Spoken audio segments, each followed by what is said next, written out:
Every year, 3 to 4 million American women are battered by their partners. Every day, 10 of these women are killed by their batterers.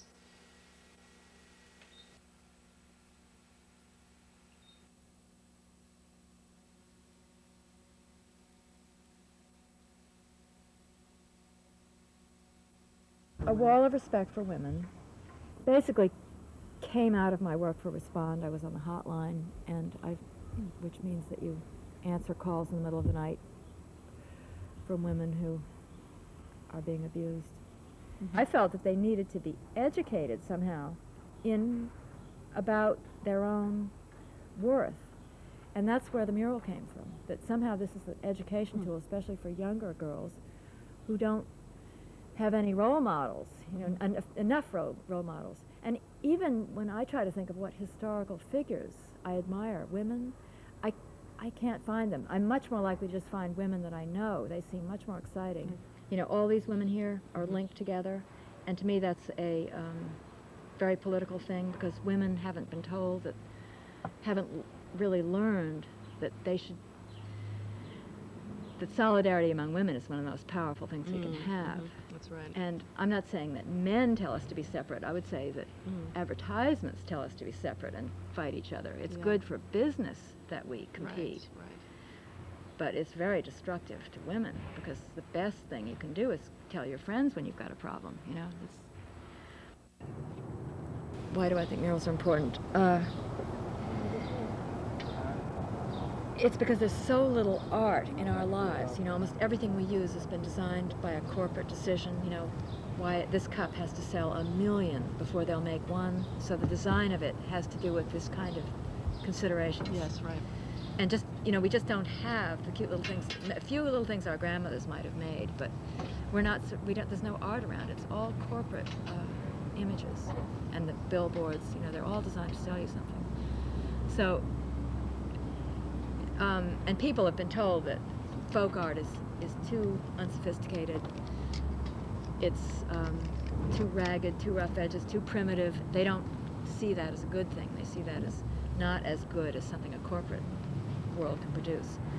So we have to change that whole taste, to make people see that primitive is expressive and exciting and colorful and wonderful, and we love it just the way we love the potholder that our grandmother made. We just would never throw it away. We've got to start looking for that in our culture, because people have lost the ability to make any impact on their environment. They're just totally at a loss of what to do, and being able to make things is the first step.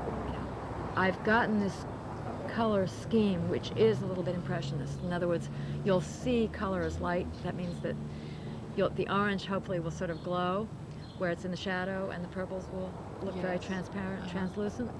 And that isn't the standard way of doing murals, because it's not supposed to be as strong.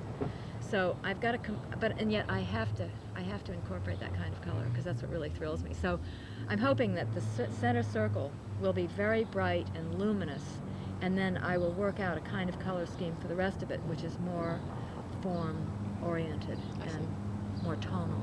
So I'm going to have this very expensive varnish on it that you can remove anything from but the mural. It's a lot of work, and then you have to re-varnish, but it always keeps the skin. Over the years, it's got to get a few signatures on it, certainly. People just kind of gravitate to colorful little areas where they can write their name. I hope it won't get angry graffiti, because there will be no men in the mural, except a few babies who might be interpreted as men. So you think I don't know if angry men will attack it.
What do you get out of the mural yourself, just from like the images that are on the wall? Is there anything in particular that speaks to you? Yeah, they look like me and they look like the women in my life, and that's very affirming. And it's exciting to look up and see real people. That it looks very familiar. It looks like a scene in my home. And I appreciate that a lot. Great. Thanks a lot. What does it mean to have something like this, like right in your own backyard, right in your community? Oh, it's great. I think it's really empowering. I'm surprised they let it happen. Yeah. I mean, I feel like I can keep an eye on it better. I was thinking about graffiti.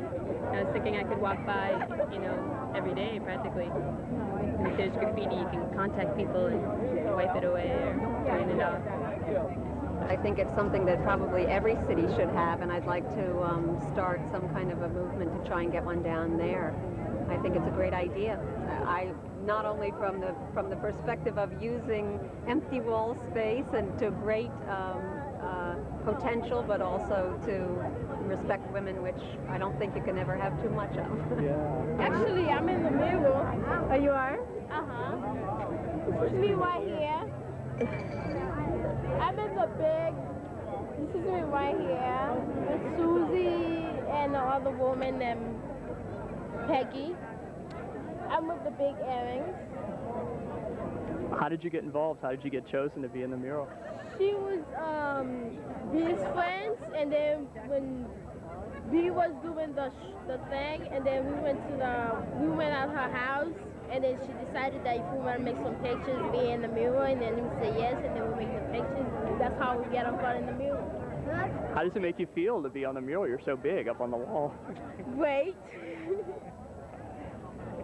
I think it's a tremendous thing. I think it's tremendous, and I watched her when she started up with just the outline, and I think it's tremendous, and I hope she gets a good review from it, because I think it's the best thing I've ever seen. Do you live in the neighborhood? Yep, right on Highland Ave, right down here. So I come up really all the time, watch her for a while, and yep, it's great.